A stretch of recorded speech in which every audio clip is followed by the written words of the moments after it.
대전발전연구원의 이창기 원장입니다. 네, 여러분 반갑습니다. 저는 대전대학교 행정학과 교수를 하면서 지금 시에 들어와서 우리 대전 발전에 관한 여러 가지 정책을 연구하고 개발하는 대전발전연구원을 지금 맡고 있습니다. 저 연구원에는 23명의 박사가 있고 그리고 또 행정직원 7명 또 박사들을 도와주는 보조 연구원들이 한 30명 정도, 한 70명 정도 근무를 우리가 하고 있거든요. 여기에서 대전에 관한 모든 정책들, 여러분이 겪는 여러 가지 장애인 복지라든지 또는 교통이라든지 환경이라든지 또는 경제 그리고 문화 또 우리가 이제 그 생활 속에 필요한 모든 문제들을 대전발전연구원에서 맡고 있습니다. 그래서 염옥철 시장님 모아서 지금 저희가 정책을 개발하고 있는데 오늘 여러분과 함께 이 자리를 하게 돼서 너무 기쁘고 많은 분들이 재밌게 해달라고 그랬죠. 재밌어야 되는 게 중요하고 그런데 재미있으면서도 또 의미가 있어야 돼요. 재미만 있으면은 가거나 다 잊어버리거든요. 뭐가 남아야 되니까 두 가지 미를 가져야 되는데 재미와 의미를 가져야 된다 이렇게 말씀을 드리고 싶어요. 사실 여러분들이 이제 장애를 겪고 계시지만은 생각하기에 따라서는 충분히 극복이 가능합니다. 많은 사람들이 의외로 신체는 멀쩡하지만은 정신적으로 장애를 갖는 분들이 많아요. 그런 사람 보면 어찌 보면 사람으로 안 보일 때도 많지 않습니까? 성격이 나쁜 사람, 삐뚤어진 사람, 자기뿐이 모르는 사람 이런 사람들도 참으로 위험한 장애다 저는 그렇게 생각이 됩니다. 그런 점에서 착한 심성, 착한 마음, 좋은 생각하고 살아가는 사람들은 다 훌륭한 사람이다 저는 그렇게 생각을 해요. 지금 우리 이번에 교황이 바뀌었죠. 프란치스코라고 그분이 바로 지금 하느님의 새로운 명령을 받은 거예요. 지금 세상은 착한 사람이 대접받는 사회로 바꿔라 하고 명령을 받은 겁니다. 그래서 그분이 처음으로 예수교 쪽에서 이제 교황이 나왔고 또 이분이 다른 교황들은 그저 방탄 유리차를 타는데 그 버스를 타고 이동하지 않습니까? 또 처음으로 교도소에 가서 소녀들의 발에 입 맞추면서 발을 씻어주는 이런 것들이 모두 세상이 변했다는 걸 의미하는 거예요. 이제는 잘난 체하고 또 남을 짓밟고 자기 욕심만 차린 사람들은 더 이상 발을 붙이지 못하는 사회라는 것을 하느님이 지금 이렇게 계시를 해주고 계신 거다. 그래서 저는 여러분들이 비록 몸은 좀 불편할지 모르지만은 심성들이 좋으시기 때문에 잘 될 것이다. 행복할 것이다. 저는 그렇게 생각해요. 사실 저도 적당히 차별을 받아왔기 때문에 성공한 사람이다 이렇게 생각해 왔는데 뭐 여러분에 비하면 아무것도 아니죠. 그런데 제가 그래도 대학 교수 그러면 이제 성공한 사람 중에 하나고 이 대학 교수 중에서도 대전발전연구원장 하면 성공한 사람이거든요. 그럼 왜 성공했느냐? 그 동기 요인을 찾으려면 저는 적당히 무시당하고 차별받았기 때문에 이 자리까지 왔다 이렇게 말씀을 드릴 수 있어요. 제가 원래 이제 시골에 태어났는데 아버지 직장을 따라서 시골에서 이제 도시로 나왔습니다. 도시로 왔더니 그때 초등학교 3학년 때 이제 전학을 왔어요. 촌놈이라고 무시를 하더라고. 이게 도유지 애들이 촌놈이라고 시골 촌놈이라고 왕따를 시키더라고요. 그러니까 자연스럽게 친구가 누구냐면 약간 좀 공부를 못하거나 소외당한 아이들 또는 장애 있는 사람들과 이제 친하게 되는 거죠. 왜냐하면 저도 촌놈이니까 거기서 이제 차별을 받는 거예요. 그러다가 제가 또 아버님 따라서 이제 왔다 갔다 하다 보니까 공부를 체계적으로 못했어요. 학원 다녀본 적도 없고 과외를 받아본 적도 없어요. 그래가지고 인류고등학교를 못 들어갔습니다 제가. 그래서 대학을 들어갔더니 165를 또 안 나와가지고 차별을 하더라고요. 제가 마땅히 회장을 맡아야 할 자리인데 165를 안 나왔기 때문에 165 선배들이 딱 스크럼을 짜가지고 자기 후배를 회장으로 만들어내더라고요. 거기서 아주 참담한 배신감을 느꼈지만은 그 세력 앞에서 제가 꼼짝을 못했죠. 그리고 제가 이제 군대를 ROTC를 받아 장교로 전방 최전방 가서 정말 죽도록 2년 동안 고생을 하고 이제 내려왔습니다. 그래서 제가 이제 지방대학을 나왔기 때문에 꿈에 그리던 저희 행정학과에서는 서울대 행정대학원 가는 것이 꿈이에요. 그래서 열심히 이제 공부를 해가지고 서울대 행정대학원을 제가 들어갔습니다. 들어갔더니 기쁨도 잠시야. 또 서울대 애들이 또 지방대 나왔다고 무시하더라고 또 가니까. 우습게 하는 거예요. 근데 막상 뭐 부딪혀 보니까 서울대 애들이 저보다 좀 잘하는 게 영어 좀 하나 잘하는 거 빼고는 인간성이라든지 사회 경험이나 모든 게 저보다 훨씬 아래야. 그런데 뭐 서울대 나왔던 것 때문에 아주 폼을 잡더라고요. 어쨌든 같이 열심히 공부를 했어요. 그리고 제가 대전대 교수로 박사과정 2년 마치고 왔습니다. 그때 운이 좋아가지고 빨리 왔어요. 왔더니 또 이번에 무슨 차별을 하냐면은 이 지역 사람이 아니라고 또 차별하더라고요. 제가 고향이 전주입니다. 그러니까 잔뜩 모여서 저녁에 술 먹고 해질 때는 저 사람이 똑똑하긴 한데 전라도 사람이 이렇게 뒤에서 욕을 하더라고요. 그래서 그런 것들을 견디고 극복하기 위해서 더 열심히 만나고 더 열심히 이 지역을 위해 노력하고 더 많은 사람들을 만났어요. 그랬더니 이제는 인정해 주더라고. 아, 제가 한 30년 대전에 살았어요. 이제는 대전 사람으로 인정을 해 주더라고. 왜? 제가 대전을 위해서 그동안 책도 만들어서 대전의 모든 것이 한 책도 처음으로 만들었고 또 세종시를 가져오는데 제가 맨 앞에 서서 교수들이 별로 앞에 안 서죠. 맨 앞에서 끌어왔고 뭐 과학벨트 등등 지역의 현안 문제를 해결하는데 맨 앞에 서니까 이제는 좀 더 좀 뭐랄까 감동들 했는지 이제 이 지역 사람을 좀 받아주기도 하고 좀 이렇게 봐주는 것 같아요.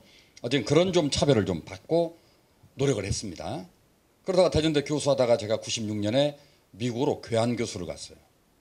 이번에 미국 갔더니 동양놈이라고 또 차별을 해 또. 에? 아니 이게 완전 이게 저 미국에서 저 동양놈은 사람도 아니에요 또.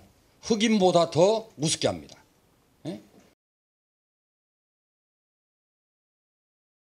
그런데 미국서 흑인은 오히려 동양 사람보다 더 대접받는 민족들이에요. 우리 동양 사람이 뭘 물어보면은 백인들이 대답도 안 씁니다. 응답을 안 해, 응대를 안 해줘요. 그 정도로 사람 취급 안 씁니다. 근데 우리끼리 잘났다고 한국에서 싸우고 있는 거지 미국 가보세요. 사람 취급 한다니까. 그 정도로 자 우리가 우물안 개구리처럼 사는 것인데 저는 그런 적당한 무시, 적당한 차별이 저를 성장하게 만들었다. 아, 이걸 더 극복해 노력해야겠다. 이런 마음을 가졌거든요. 근데 그렇지 못하고 그 안에 움츠리고 거기에 굴복해버리면은 발전하지 못하는 거죠. 여러분도 갖고 있는 것들을 잘 극복하기 위해서 노력하시면은 훨씬 훌륭한 사람이 될 수 있는데 한계에 머물러 버리면 여러분도 크게 성공하지 못한다 하는 점에서 오늘 우리가 희망 아카데미를 갖는 것도 자기의 처해 있는 입장을 분명히 인식하고 그 한계를 극복하기 위해 노력하는 의지를 다지기 위해서 이 자리에 모였다 이렇게 생각합니다. 맞습니까? 예, 이렇게 여러분들 우리가 살아있는 동안은 희망을 가져야 되고 노력하면 됩니다. 제가 이런 말을 하는데 세상은 머리 좋은 사람이 누구를 못 따라가요? 노력한 사람을 죽어도 못 따라가요. 아무리 머리 좋아도 노력하지 않으면 노력한 사람을 따라갈 수가 없어요. 그렇죠? 근데 노력하는 사람이 못 따라가는 사람이 있어요. 누구예요? 운 좋은 사람. 운 좋은 사람 죽어도 못 따라가요. 예? 그래서 운이 좋아야 되니까 운은 착한 마음을 가지면 운이 온다 저는 그 생각을 해요. 그러니까 항상 노력하시고 준비하십시오. 그러면 착한 마음 갖고 있을 때 좋은 운이 오게 돼 있다. 절대 세상에는 이 나쁜 마음을 갖는 사람들이 잘 될 수가 없는 거예요. 그러니까 항상 좋은 마음, 좋은 생각 갖고 있으면은 기회가 올 것이다. 그걸 위해서 노력을 해야 된다. 저는 그렇게 여러분에게 부탁하고 싶고 그런 과정이 바로 우리 희망 아카데미다. 이렇게 생각을 합니다. 또 한 가지 중요한 것은 살면서 어차피 한 번뿐이 우리 살 수 없는 거예요. 그런데 너무 말하자면 기가 죽을 필요 없다. 세상은 한 번뿐이 살 수 없는 건데 나만큼 소중한 존재가 없어요. 자존감을 가져야 돼. 나만큼 이 세상에 존귀한 존재가 하나도 없습니다. 왜냐하면 내가 죽어버리면 이 우주가 아무 의미가 없어요. 이 나라가 아무 의미 없습니다. 내 가족도 의미가 없는 거예요. 내가 제일 소중한 존재예요. 자존감을 가지세요. 내가 가장 존귀한 존재다. 그런데 나만 존귀하고 남은 존귀하지 않다 그러면 이제 그게 나쁜 사람이야. 나쁜 사람은 나쁜이 모르는 사람이 나쁜 사람이에요. 나쁜이 모르는 사람. 좋은 사람은 좋은 마음을 가지고 좋은 사람들과 더불어 살아가는 사람 좋은 사람인데 자존감을 가져야 된다. 내가 소중해야 남도 소중하다고 인정할 수 있다 이런 말씀을 드리는 거예요. 그래서 자존감을 가져라. 두 번째는 자신감을 가져야 돼요.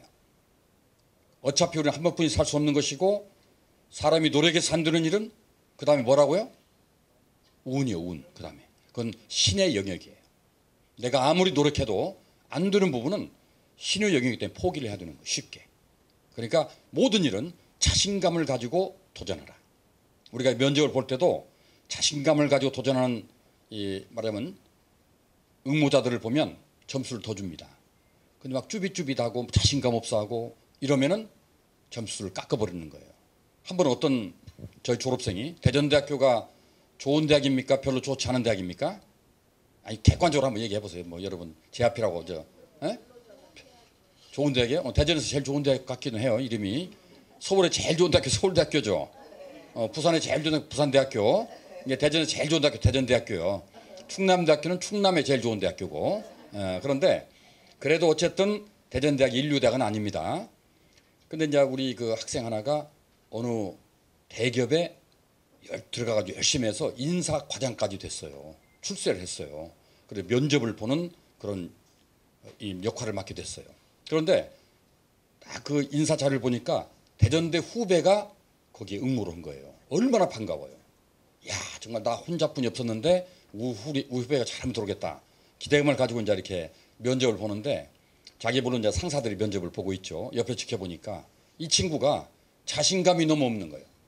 상사가 뭐라고 물어보냐면 이제 다 알고 있죠. 대학은 어디 나왔죠? 그러니까 머리를 극적점 뭐 지방에 있는 대학 나왔다 이거야.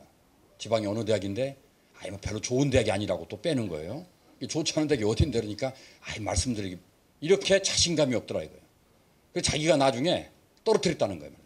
저런 사람 들어와서 차라리 선배 망신시킬 거다 이거지. 이게 당당하게 그때 좀 초중고 때 공부를 좀 못해서 대전대학 들 수 있거든요. 그러나 그 이후에 잘할 수 있거든. 그런데 너무 자신감이 없으니까 저 사람은 데려다 놔도 오히려 선배 망신 학교 망신시켰다 해가지고 떨어뜨렸다는 얘기를 하는데 그렇습니다. 자신감을 가진 자에게는 신도 그 편에 서게 돼 있는 거예요. 자신감을 가지라. 첫째는 자존감, 두 번째는 자신감, 세 번째는 자부심을 가져야 돼요. 우리가 대한민국 사는 것 정말 자랑스럽습니다.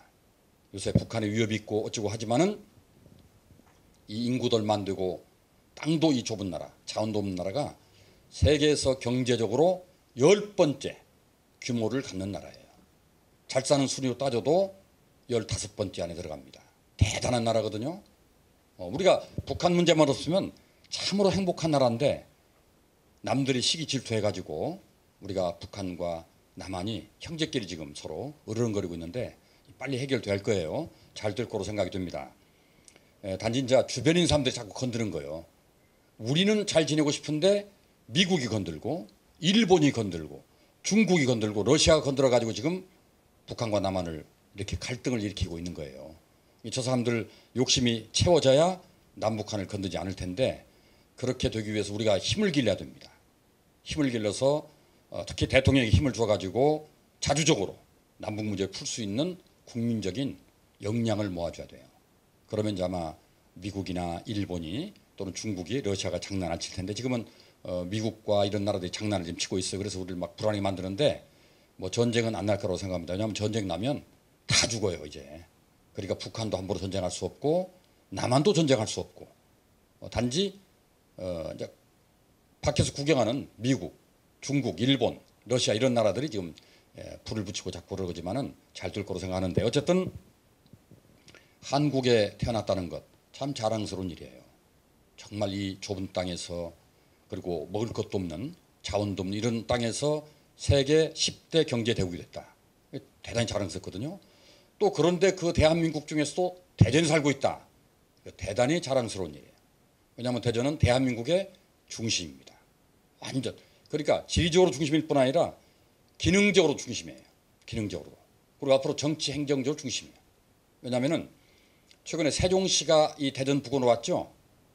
지금 와가지고 작년부터 국무총리가 여기 근무를 하고 있습니다. 총리실 그리고 기획재정부 우리나라 모든 예산을 다 결정하는 기획재정부 힘이 셉니다. 그다음에 국토해양부 지금 이제 국토교통부 그리고 공정거래위원회 농림식품부 이런 우선 5개 기관이 와 있고 금년에 4개가 더 오고 또 내년 말에 장관이 4명 더 오고 관련 정부 기관들이 36개, 15,000명 공무원이 이리 옮겨옵니다.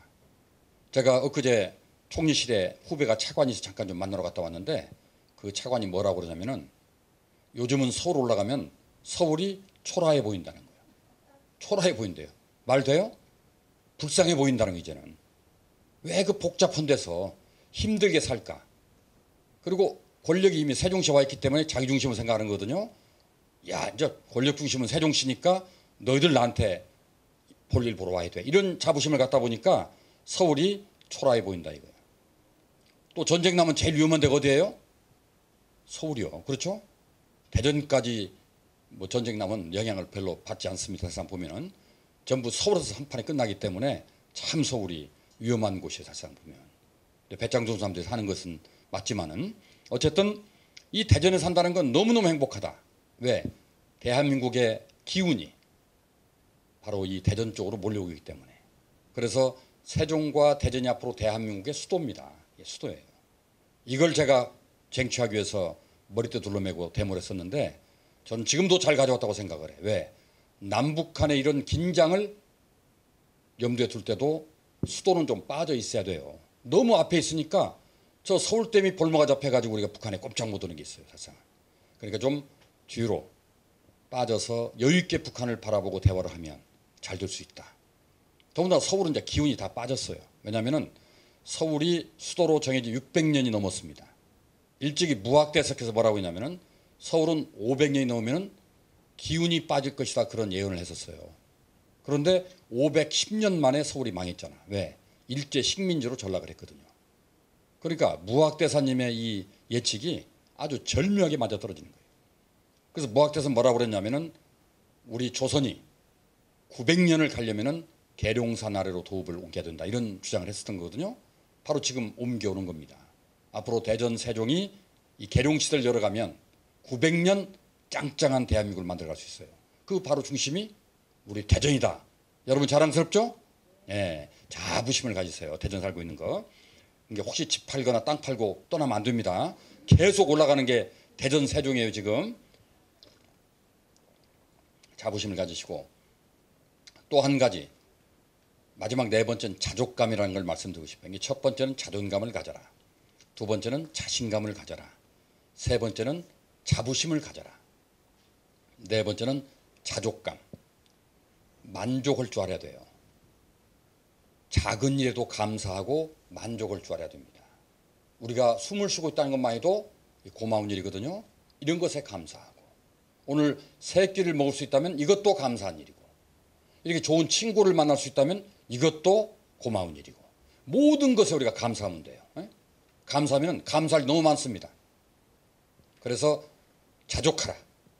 모든 일에 감사하고 만족하라 이런 말씀을 드리고 싶어요. 이 네 가지 자존감과 그리고 자신감과 자부심과 자족감 이 네 가지를 갖추고 있으면은 우리가 꿈꾸는 것들을 언제든 이뤄낼 수 있다는 말씀을 드리고 싶어요. 여러분 네 가지 꼭 실천하십시오.